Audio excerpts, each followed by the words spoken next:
നമസ്കാരം. അണ്ണാറക്കണ്ണനും തന്നാലായതും രാജ്യത്ത് 80,000 പുതിയ തൊഴിലവസരങ്ങൾ സൃഷ്ടിക്കുന്നതിൽ നമുക്കും ഒരു ചെറിയ പങ്കുവഹിക്കാൻ കഴിഞ്ഞിട്ടുണ്ട്. ട്രിവാൻഡ്രം സെയിലിംഗ് കമന്ററി ആരംഭിക്കുന്നു.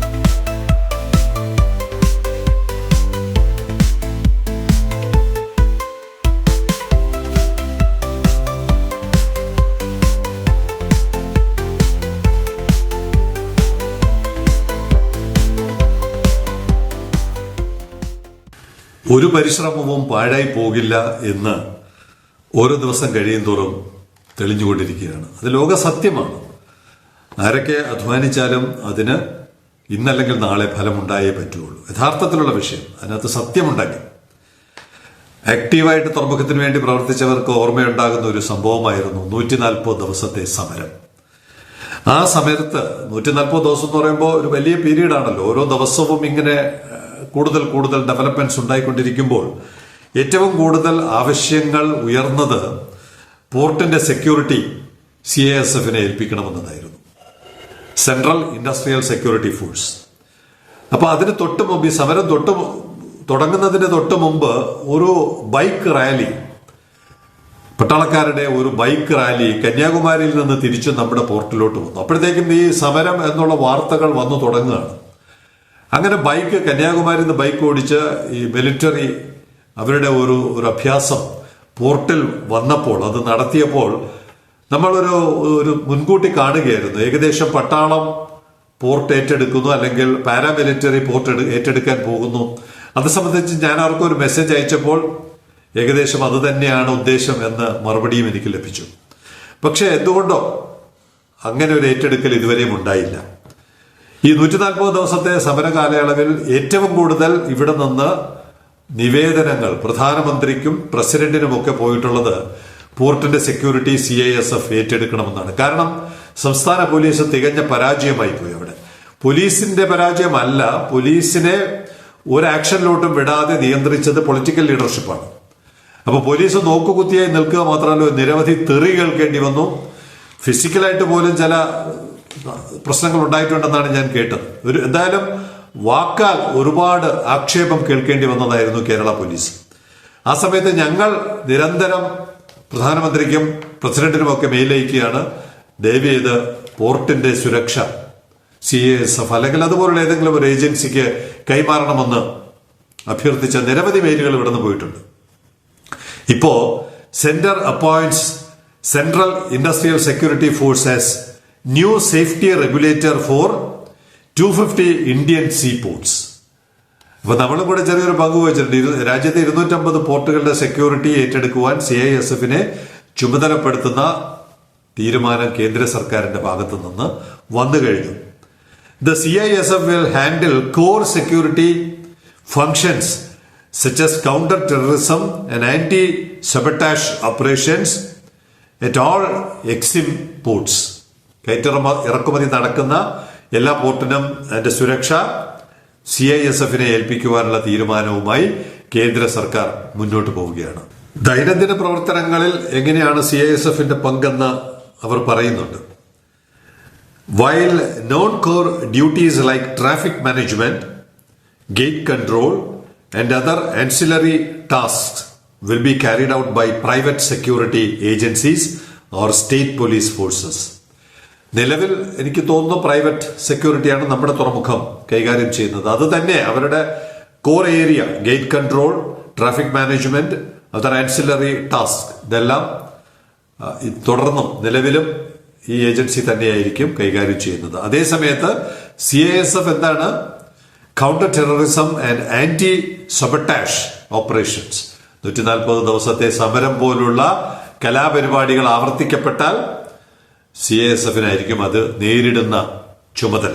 അതുൾപ്പെടെ ഇനിയുള്ള പോർട്ടിന്റെ പ്രധാന സുരക്ഷ, അത് വരുന്നുണ്ട് അതിന്റെ കാര്യങ്ങൾ. According to ministry of home affairs, the plan is expected to be operational within the next 6 months. അടുത്ത 6 മാസത്തിനുള്ളിൽ ഇത് നടപ്പിലാക്കണം. For all matters related to port security, the CISF will be the nodal regulatory authority. അവർക്കാണ് പൂർണ്ണ ചുമതല. അവരുടെ നിർദ്ദേശമനുസരിച്ച് മറ്റുള്ളവർ സെക്യൂരിറ്റിയെ സംബന്ധിച്ചിട്ടുള്ള കാര്യങ്ങൾ മറ്റുള്ളവർ ചെയ്യണം. The CISF may require as many as 80,000 personnel at the rate of 1,000 for each over the next few years to secure 80 major seaports. തുടക്കം എന്നുള്ള നിലയ്ക്ക് 80 പ്രധാനപ്പെട്ട തുറമുഖങ്ങളുടെ ചുമതലയാണ് അവർ ഏറ്റെടുക്കുന്നത്. അതിന് ഒരു പോർട്ടിന് 1000 എന്നുള്ള നിലയ്ക്ക് 80,000 പുതിയ തൊഴിലവസരങ്ങൾ, പുതിയ ജവാന്മാരെ അല്ലെങ്കിൽ സെക്യൂരിറ്റി പേഴ്സണലിനെ നിയമിക്കേണ്ടതുണ്ട്. അതാണ് തുടക്കത്തിൽ പറഞ്ഞത്. നമ്മുടെ കൂടി സമ്മർദ്ദം കൊണ്ട് രാജ്യത്ത് 80,000 തൊഴിലവസരം സൃഷ്ടിക്കാൻ പോകുന്നു അല്ലെങ്കിൽ സൃഷ്ടിക്കപ്പെടുന്നു. നമുക്കും അതിനകത്ത് ഒരു വലിയ പങ്കുണ്ട്. At present, the force has around 5,300 personnel deployed for these duties. ഈ പറയുന്ന 80 പോർട്ടോളം വരുന്നിടത്ത് ഇപ്പോൾ 5,300ഓളം പേരെ നിയോഗിച്ചിട്ടുണ്ട്. അതിന് പുറമെയാണ് 80,000 പേരെ കൂടി ആവശ്യമുണ്ട് എന്നുള്ള പുതിയ തീരുമാനം അല്ലെങ്കിൽ പുതിയ ആവശ്യം CISFന്റെ ഭാഗത്ത് നിന്ന് വരുന്നത്. കുറച്ച് ചെറുപ്പക്കാർക്കെങ്കിലും നമ്മുടെ നാട്ടിലുള്ളവർക്ക് ജോലി കിട്ടാൻ സാധ്യതയുള്ള ഒരു മേഖലയാണ് CISF. അതും കൂടി പ്രേക്ഷകർ ശ്രദ്ധിക്കുകയും അത് താല്പര്യത്തോടെ ബന്ധപ്പെട്ട കുട്ടികളെ അറിയിക്കുകയും വേണം. എന്തായാലും സുരക്ഷയാണ് നമ്മളെ സംബന്ധിച്ചിടത്തോളം, പോർട്ടിന്റെ സുരക്ഷയാണ്. 140 ദിവസത്തെ കലാപരിപാടി ഇനി ആവർത്തിക്കാൻ ഒരു കാരണവശാലും അനുവദിക്കാൻ പാടില്ല. പൂർണ്ണമായും അവരുടെ മേൽനോട്ടത്തിൽ ഇനി കാര്യങ്ങൾ നടക്കുന്നത് കൊണ്ട് തന്നെ നമുക്ക് കുറച്ചുകൂടി കോൺഫിഡൻസ് കൂടേണ്ടതാണ്.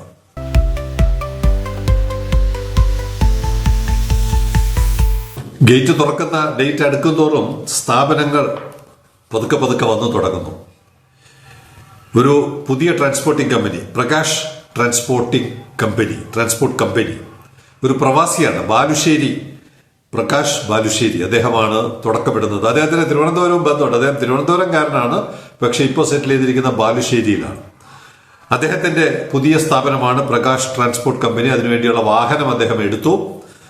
ക്രമേണ പുതിയ പുതിയ വാഹനങ്ങൾ, കൂടുതൽ വാഹനങ്ങൾ അദ്ദേഹത്തിന്റെ ട്രാൻസ്പോർട്ടിംഗ് മേഖലയിൽ ഗൾഫിൽ പ്രവാസ കാലത്തിനിടയ്ക്ക് അദ്ദേഹത്തിന് അനുഭവജ്ഞാനമുണ്ട്. അതുകൊണ്ട് തുടക്കത്തിൽ ഒരു ട്രാൻസ്പോർട്ടിംഗ് വെഹിക്കിളാണ്. അത് കഴിയുമ്പോൾ പിന്നാലെ വെഹിക്കിളുകൾ ഇറക്കാം എന്നുള്ളതാണ് അദ്ദേഹത്തിന്റെ തീരുമാനം. തൊഴിലവസരം 1-2 ഇപ്പൊ തന്നെ അദ്ദേഹം നൽകി കഴിഞ്ഞു. ഇങ്ങനെയുള്ള പുതിയ സ്ഥാപനങ്ങൾ ഈ പറയുന്ന 2026 ജനുവരി 1 മുമ്പ് തന്നെ കൂടുതൽ സ്ഥാപനങ്ങൾ ഇവിടെ ഓപ്പറേഷൻ തുടങ്ങും എന്നുള്ളത് വ്യക്തമായി കഴിഞ്ഞു.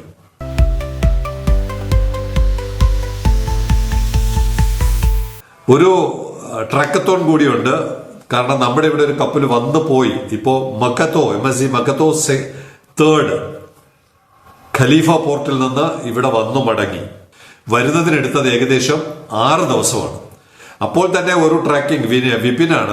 കാരണം ബാംഗ്ലൂരിൽ നിന്ന് ധാരാളം കണ്ടെയ്നറുകളുടെ ചിത്രങ്ങൾ അദ്ദേഹം അയക്കുന്നത് കൊണ്ടാണ് കൂടുതൽ വിപിൻ കഥകൾ പറയേണ്ടി വരുന്നത്. വിപിൻ അയച്ച കൂട്ടത്തിൽ ഒരു കണ്ടെയ്നർ ട്രാക്ക് ചെയ്യുമ്പോൾ 4:11 ബാംഗ്ലൂരിൽ നിന്ന് തുടങ്ങുന്ന യജ്ഞമാണ്.